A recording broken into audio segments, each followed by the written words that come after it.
There is a particular kind of tiredness that doesn't feel like fatigue at all. It feels like gravity has opinions about your life. You wake up, maybe already lying down with your phone above your face, and something inside you whispers, "Not today, maybe not ever." Most men interpret that moment as laziness, as a flaw in their discipline, as another reason to be disappointed in themselves.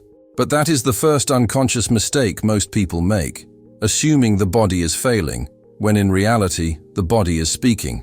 What you're feeling is not the absence of willpower. It is the presence of a message. When your body refuses to rise, it isn't because you lack character. It's because a deeper part of you has already stood up and said no. The refusal is happening at the level of the psyche, long before your muscles ever get involved. And if you slow down enough to notice, the message is strangely consistent. Something in your life has become too heavy, too contradictory, too far from who you truly are, and your system is shutting down the performance you can no longer afford to maintain. Many men today live in a quiet, chronic state of overwhelm, and they don't always recognize it as such. They only see the surface, the unread messages, the work they can't start, the conversations they avoid, the projects gathering dust. But underneath, the body is staging small revolts, micro shutdowns, that look like scrolling, zoning out, lying on the bed for hours without knowing how time passed. Emotional fatigue blends with the old father wound expectation to push through, creating a silent conflict. The persona you perform says, "Be strong," while your nervous system whispers, "I can't keep doing this." That gap is where the freeze state lives. It isn't dramatic. It doesn't announce itself.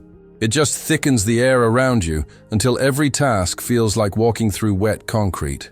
For many men, this freeze becomes a misinterpreted identity. Maybe I'm just unmotivated. Maybe I'm lazy. Maybe other people were built for life, and I wasn't. But the freeze is not a verdict.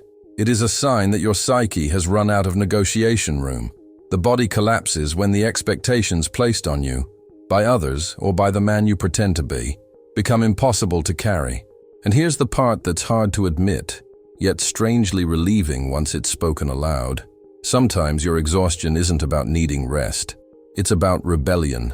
Something in you is refusing to participate in a life that contradicts your inner truth. And the refusal, though uncomfortable, is intelligent. Your shadow, the parts of you you've ignored, silenced, or outrun, has already decided that the performance can't continue. If you pay close attention, you might notice the flickers of this rebellion. The way your thoughts blur right when you need clarity. The way your chest tightens before opening an email. The way your energy disappears exactly at the moment you think, "I should get up."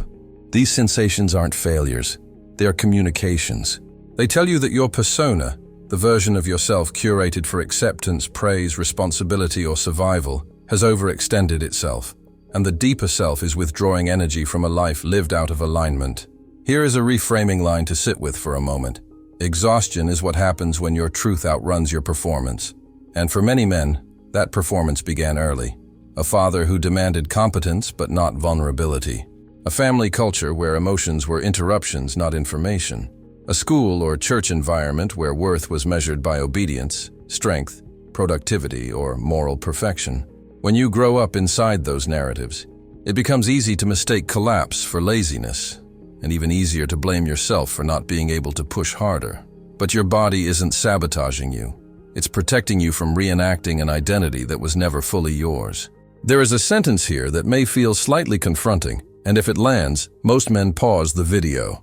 You keep calling it laziness because calling it suffering would require you to treat yourself with compassion. Let that sit, not as accusation, but as recognition.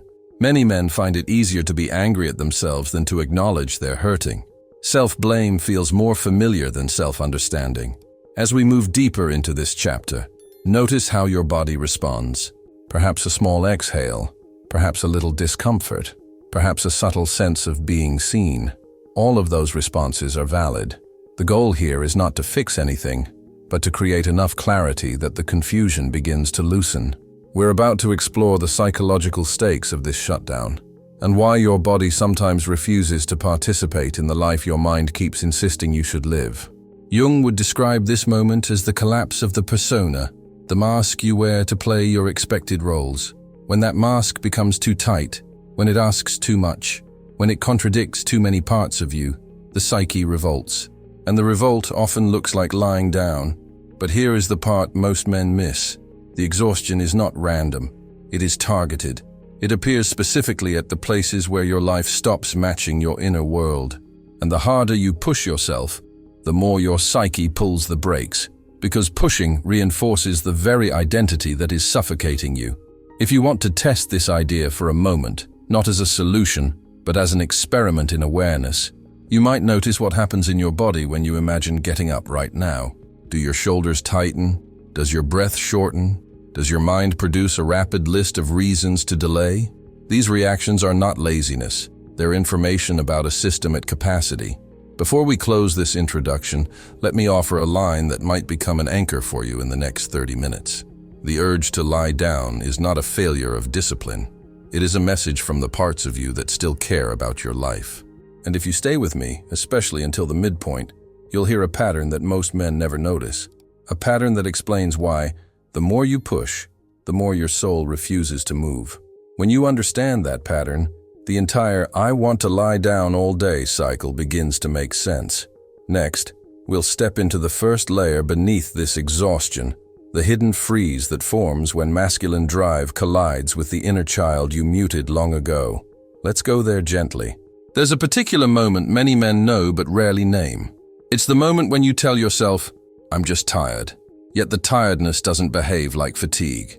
It doesn't lift with coffee, sleep, or discipline. It lingers like fog. It follows you from room to room. It settles into your muscles as if your body is negotiating with gravity. And beneath that sensation lies something more ancient than laziness: the freeze response. Most men misinterpret freeze as a moral problem. They assume they're procrastinating, being weak, lacking grit. That's the second unconscious illusion many carry, believing their inability to act is a reflection of character rather than a reflection of overwhelm. But freeze is not a failure. Freeze is the body's last-ditch attempt to preserve you when the world asks more than your internal system can safely deliver. For years, some men push through stress until the body begins protesting in whispers. The blank stare at the laptop, the long pause before standing up, the slow brain when a simple decision is required. These aren't inefficiencies. They're micro shutdowns. They're the nervous system saying, "I can't sprint through this anymore." And if you grew up in an environment that expected performance, stoicism, and emotional containment, your freeze response may have been silently rehearsed since childhood. This is where masculine drive and the silenced inner child collide. The adult part of you says, "Handle it. Show up. Get it done." But the younger part, the one who never had space to express fear, confusion, or exhaustion, is still waiting for permission to stop performing. When these two parts pull in opposite directions, your energy collapses. You're not resisting the task. You're resisting the return to a role you never had the power to question. Here's a destabilizing line to sit with gently. The shutdown you feel may not be your adult self failing, but your younger self finally refusing. When the nervous system perceives too much pressure, too little choice, or too much emotional risk, it defaults into freeze. Polyvagal theory describes this as a shift into protective immobility, the same instinct seen in animals who cannot fight or flee. The body slows down to survive. Meanwhile, Jung's idea of complexes helps explain why certain responsibilities hit harder than others. A simple email might activate a complex tied to shame. A conversation might mimic an old dynamic where you felt judged. And because the reaction doesn't match the size of the task, you blame yourself instead of recognizing the wound that has been triggered. Freeze doesn't announce its origin. It doesn't say, "This is coming from your father's impossible standards," or "This is coming from years of pretending to be fine." It simply shuts the system down and waits for safety to return. But safety doesn't always return quickly in adulthood, especially when a man has learned to silence his own emotional cues. So freeze becomes chronic, a loop, not a moment. If you look closely, there are signs buried inside your day. Thoughts blur at the exact moment you decide to start. Time slips through your hands without you remembering how it passed. Tasks that once felt neutral now feel heavy, and beneath all of this is the subtle withdrawal of energy from the self, as if the deeper part of you is stepping back from the performance and saying, "You're asking me to build a life I don't believe in." One small observation: offered only if you want to test it inside your own experience. Notice whether your fatigue spikes at moments of choice. Not during physical effort, not during long work hours, but at the moment your life asks for agency. Freeze tends to appear not when you're exhausted, but when you're overwhelmed by the meaning of what you're about to do. Here is the truth that many men discover only after years of self-criticism. Freeze is defensive brilliance. It protects you from reenacting an old story you never wanted to carry into adulthood. It draws a boundary in the only language your body trusts when your words feel too dangerous. And yet, this boundary comes with a cost. It turns every decision into molasses. It makes simple tasks feel like existential tests. It generates guilt. Guilt for not doing, guilt for not becoming, guilt for not rising. And guilt, unfortunately, deepens the freeze. This is the loop. Overwhelm, shutdown, guilt, more overwhelm. There's a confronting but liberating idea here. Your exhaustion may not be evidence of your weakness, but evidence of your unmet needs. Before we move to the next chapter, consider this reframing gently. You are not fighting your laziness. You are encountering the part of you that stopped trusting the world long before you became an adult. And the question that follows, the one that opens the next chapter, is simple but disorienting. If your freeze is protecting you, then who or what have you been living for all this time? Because once the inner authority goes offline, once the sovereign part of you is exiled, the shutdown becomes almost inevitable. And that is where we go next, to the quiet moment where a man loses his inner king without ever noticing it happened. There comes a point in a man's life when he realizes he has been moving, deciding and striving without ever asking whether the path he's on is actually his, not because he's careless, and not because he lacks vision, but because the expectations placed on him were so constant, so early, and so unquestioned that he learned to confuse compliance with purpose. This is how the inner king, the sovereign, the internal authority, begins to fade. And the fading is subtle.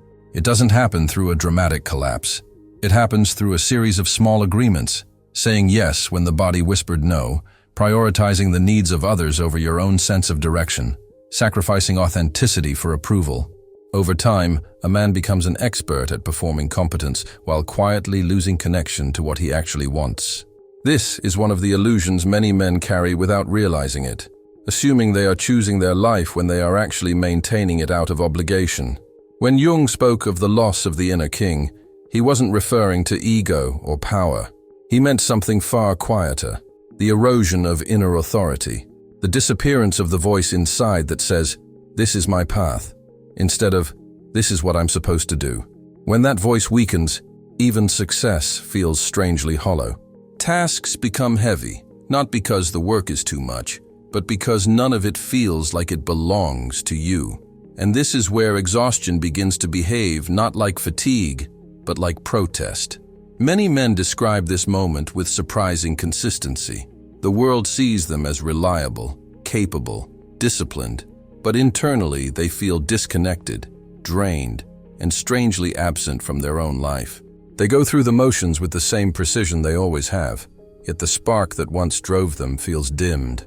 This dimming is not a character flaw. It is the first sign that the inner king has left the throne. There is a particular pattern that often signals this loss. The man who once pursued challenges out of curiosity now pursues them out of pressure. The man who once dreamed freely now measures every decision through the lens of duty. The man who once felt alive in action now feels numb in motion. And because he can still perform, no one sees the decline. Sometimes he doesn't see it either. Here's a reframing line that may feel slightly unsettling. Exhaustion becomes chronic when a man's life is no longer negotiating with his desires, only with his responsibilities. This is where neuroscience quietly joins the conversation. Motivation systems in the brain are fueled not just by effort and reward, but by meaning. When a man's actions are tied to external approval, impressing a boss, maintaining family peace, meeting cultural expectations, the dopamine circuits adapt by lowering energy, not because he's failing, but because the system recognizes, this isn't mine. Over time, everything begins to feel heavy, even the small things, even the things he once enjoyed. This heaviness is not laziness. It's the consequence of living externally for too long. In stories men share privately, there's often a moment they remember as the turning point, not the biggest crisis, but a quiet instant when they realized they were living someone else's script. Maybe the career choice wasn't theirs. Maybe the relationship identity was inherited. Maybe the spiritual expectations were absorbed rather than chosen. And once that awareness arrives, even faintly, the old motivations collapse. The body refuses to power a life the soul didn't agree to. There's a sentence here that can be difficult to hear, but often liberating. Your lie-down impulse may not be about escaping effort. It may be about escaping a life negotiated entirely through compliance. And compliance has a cost. It slowly removes the king and replaces him with a manager. Efficient but lifeless. Dutiful but disconnected. A manager can maintain a kingdom, but only a king can lead one. Without the sovereign center, every task feels like an assignment rather than an expression. Every decision feels like risk management. Every day feels like maintenance instead of movement. Some men realize this only after a profound shutdown. Others notice it in quieter ways. A diminishing sense of direction, a growing resentment toward obligations that once felt meaningful, a subtle sense that the life they built is impressive on paper but strangely hollow on the inside. These moments aren't signs of ingratitude. They're signs that the inner king wants the throne back. If you want to sense this inside your own experience, only as an observation, not as a prescription, you might pay attention to what happens internally when someone asks you what you want. Not what you need to do, not what's expected, but what you genuinely want. Some men feel a blankness, others feel heat in the chest, others feel a faint grief. These reactions often reveal how long the sovereign has been exiled. Before we move on, let this one line echo for a moment. The body collapses when the man who lives your life is not the one who chose it. In the absence of the king, another figure inevitably rises. Not a ruler, but a strategist. Not authoritative, but cautious. He speaks in delays, excuses, and subtle withdrawals of energy. He is the saboteur, the part of you that doesn't destroy your life, but keeps you small enough to avoid the dangers of becoming yourself. Every man who reaches the point of chronic exhaustion encounters a particular inner figure. Subtle, persuasive, and strangely reasonable. This figure never yells, never threatens, never acts chaotic. Instead, he speaks in sentences that sound protective. You're overwhelmed. Rest a little. It's not the right time. You're not ready yet. Think it through once more. And because the voice sounds intelligent, even caring, many men don't recognize what's happening. A negotiation is taking place inside them, but the negotiation is one-sided. This figure is the saboteur, the archetype that emerges when the psyche is more afraid of change than of stagnation. The saboteur is not malicious. He doesn't destroy your life.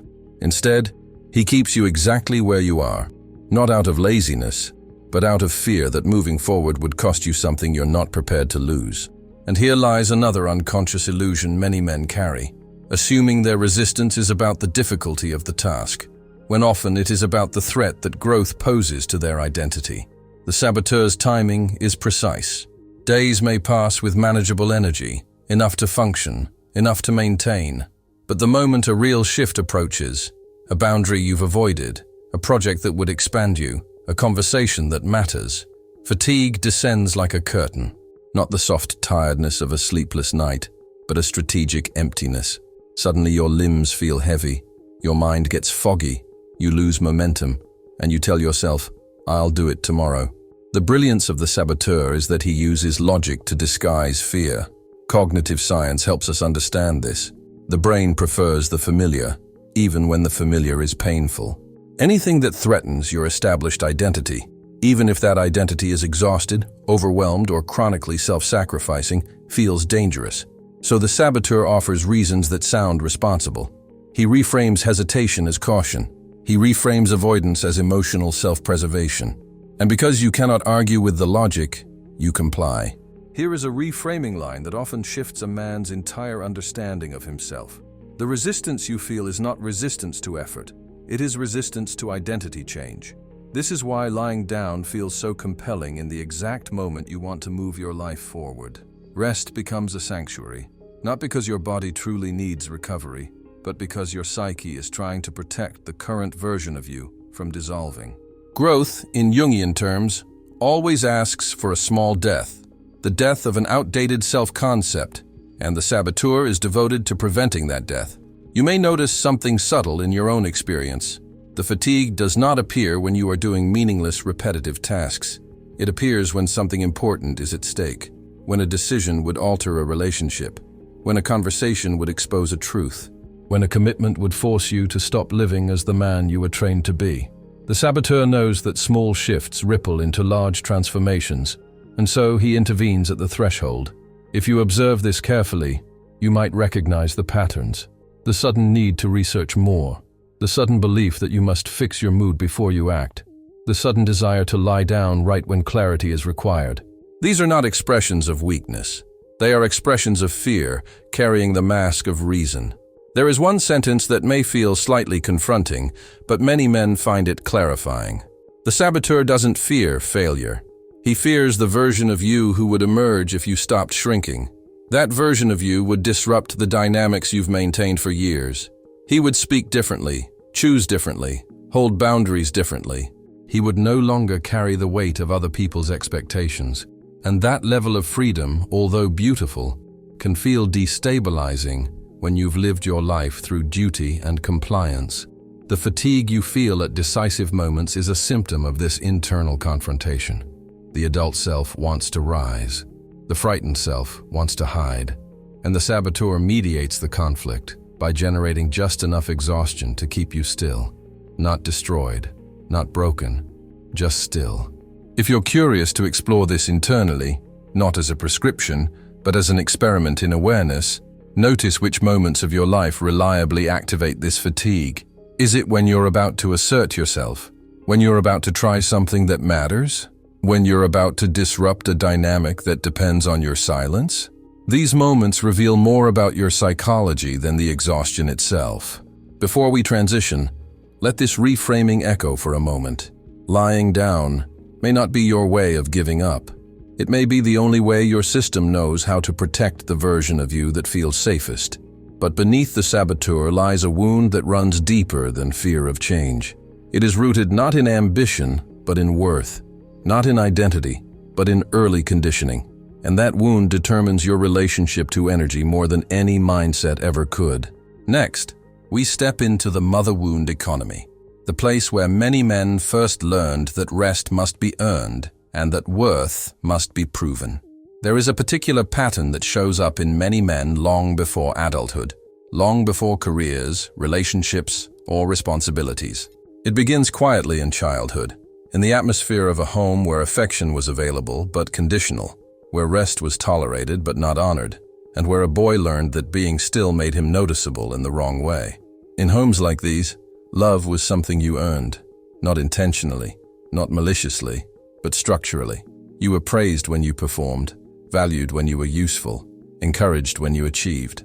And without anyone saying it directly, you absorbed a rule.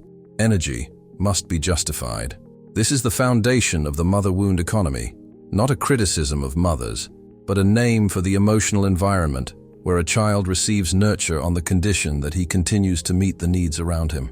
And here lies another illusion many men carry unknowingly, believing their exhaustion is recent, when in reality it echoes a much older pattern of managing affection through performance. In these early environments, stillness becomes suspicious, rest becomes indulgent, slowness becomes not enough. Even if a parent never used those words, the atmosphere communicated them. The child develops an internal ledger where worth must be balanced with effort. And as he becomes a man, this ledger governs his energy in ways he doesn't consciously recognize. This is why some men feel a strange guilt when they lie down. Not because they've done something wrong, but because an old emotional economy is still operating. The belief is subtle but powerful. If I am resting, I must be failing someone. Here is a reframing line that often creates a quiet pause. Your exhaustion may not be asking for rest. It may be rejecting a life where rest is forbidden. Self-determination. Theory helps illuminate this dynamic. Motivation requires autonomy, the sense that one's actions are freely chosen rather than compelled. But men shaped by conditional nurture often lose that autonomy early. They learn to anticipate the emotional climate of others, to adjust themselves to maintain harmony, to minimize their own needs so they can continue being the reliable one, the helpful one, the strong one. By adulthood, they have become fluent in overfunctioning, and overfunctioning eventually collapses into apathy, not because they don't care, but because their system has been operating without choice for too long. When a man reaches the point of lying down all day, it is rarely because he wants to stop living. More often, he wants to stop living a life structured entirely around others. The shutdown becomes a primitive boundary, one the adult never learned to set verbally, so the body sets it somatically. Men who grew up in caretaking roles often describe a similar timeline. They internalized the needs of others before they had language for their own. They learned to anticipate tension before tension was spoken. They became emotionally responsible for the emotional lives around them, and in the process, their own desires, preferences, and limits slowly receded into the background. When such a man tries to rise, to act, to initiate, his system sometimes refuses, not out of laziness, but out of protest. I cannot keep proving my worth through effort. There is a sentence here that may feel confronting, but deeply clarifying. The man who learned that love must be earned will eventually collapse under the weight of earning. This collapse does not always look dramatic. Sometimes it looks like lying on the bed for hours, unable to explain why. Sometimes it looks like intense fatigue after simple tasks. Sometimes it looks like needing rest, but feeling undeserving of it.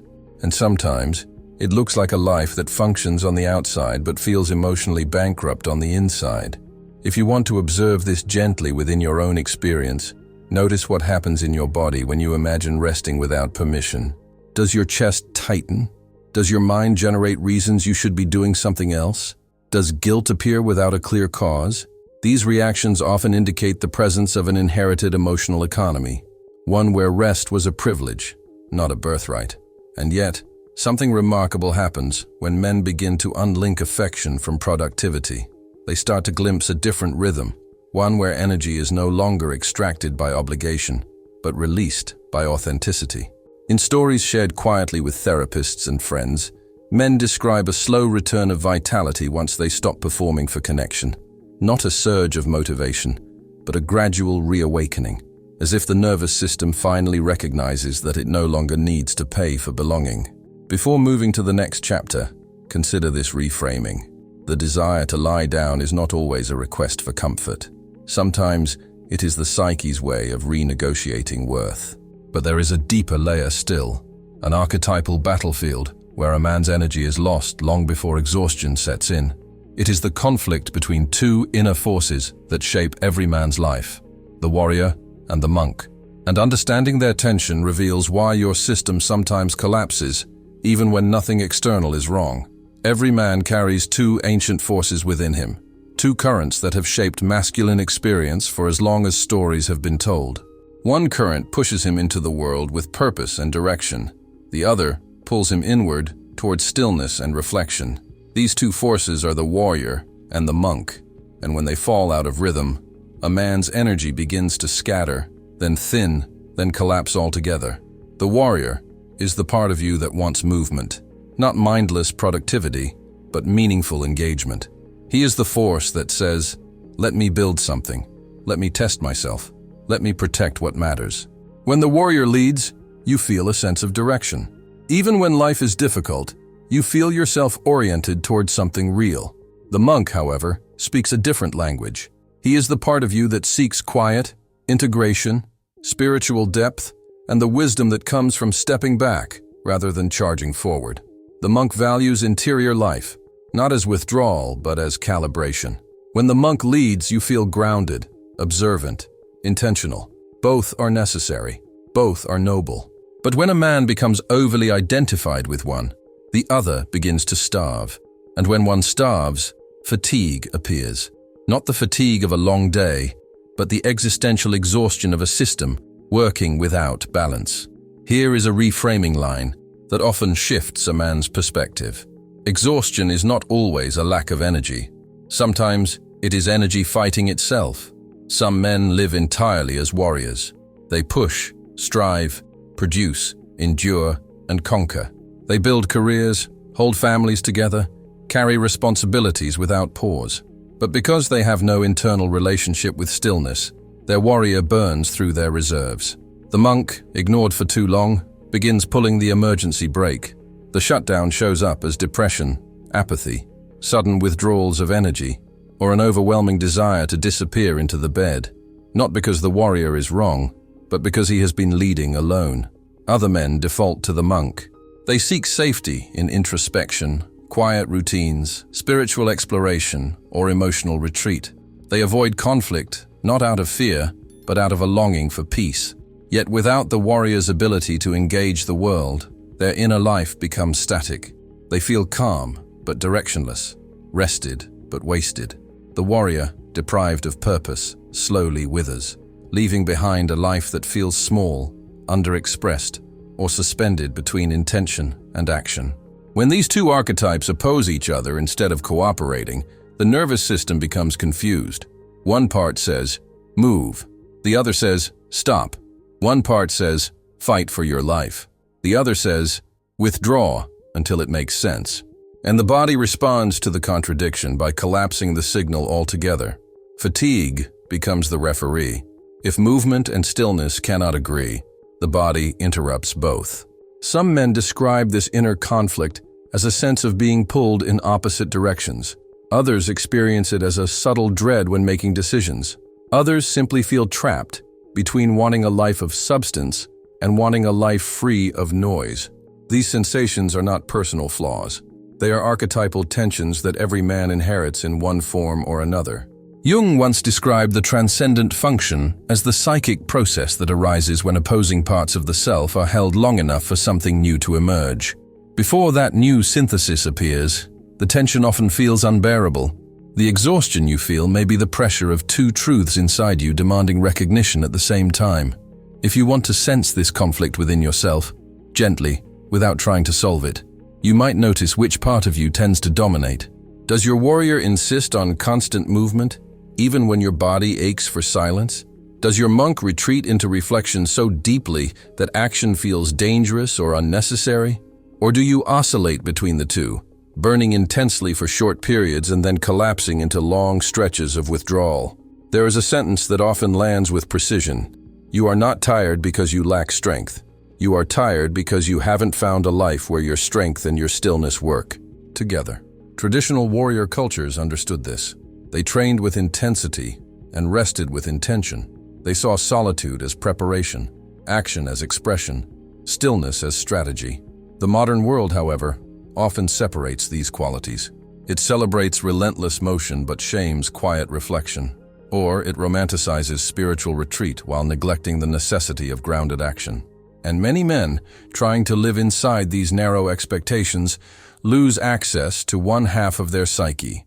When the warrior and monk begin to speak to each other again, even subtly, energy returns not as hype, but as coherence. A sense of direction emerges. Not urgency, not pressure, but clarity. And clarity has a way of dissolving the kind of exhaustion that no amount of sleep can touch. Before we move to the next chapter, take in this gentle reframing. Your soul may not be trying to stop you. It may be trying to redirect you toward a life where your inner forces finally trust each other. And that brings us to the heart of the entire journey, the message beneath your exhaustion, the truce your psyche has been negotiating for far longer than you realize. At this point in the journey, something becomes clearer than it was at the beginning. The urge to lie down all day, the heaviness in your limbs, the fog in your mind, the quiet collapse you keep interpreting as failure, none of these symptoms exist in isolation. They are pieces of a single message, a message your psyche has been trying to deliver long before your body ever refused to rise. And here is the message spoken plainly. This exhaustion is your soul's final attempt to force authenticity, not avoidance. When we look back at everything we've explored, the freeze that signals emotional overwhelm, the exile of the inner king, the subtle logic of the saboteur, the mother wound economy that poisoned your relationship with rest, and the inner conflict between warrior and monk, a coherent picture emerges. Each layer points to the same truth. Your life cannot continue on the terms of the identity you built for survival. This is why the exhaustion feels non-negotiable. It isn't asking you to sleep more, hustle less, or find a better routine. It is asking for something far more fundamental, a shift in how you relate to yourself, a shift in how you choose, a shift in whose voice you follow when you rise in the morning. Here is a reframing line that often lands quietly but deeply. Fatigue becomes chronic when authenticity has been postponed for too long. For many men, exhaustion arrives when the internal negotiations have reached their limit. The freeze says, "I can't keep pretending." The exiled sovereign says, "This isn't my path." The saboteur says, "Growth feels dangerous." The mother wound says, "I don't know if I deserve rest." And the warrior and monk say, "We cannot continue in opposite directions." What feels like collapse is actually convergence, all the parts of you telling the truth at the same time. There is a moment when a man realizes this, and it changes the way he interprets his body. Instead of seeing weakness, he sees communication. Instead of judging himself, he becomes curious. Instead of forcing movement, he listens for alignment. And slowly, without theatrics or grand declarations, a different kind of energy begins to form. Not the energy of adrenaline or pressure, the energy of clarity. Clarity is what arises when the inner conflict quiets enough for you to hear what you actually want. It doesn't come as excitement. Often it comes as relief, the relief of not pretending anymore, the relief of letting go of inherited expectations, the relief of recognizing that your worth does not depend on the weight you carry. There is one sentence here that may feel slightly confronting but profoundly accurate. The version of you that is exhausted is the version of you that agreed to everything you never questioned. And yet this confrontation is not an indictment. It is an invitation. Exhaustion becomes a threshold, the doorway between the self you performed and the self you are becoming. Jung would call this individuation, the process of reclaiming the parts of yourself you abandoned in order to survive.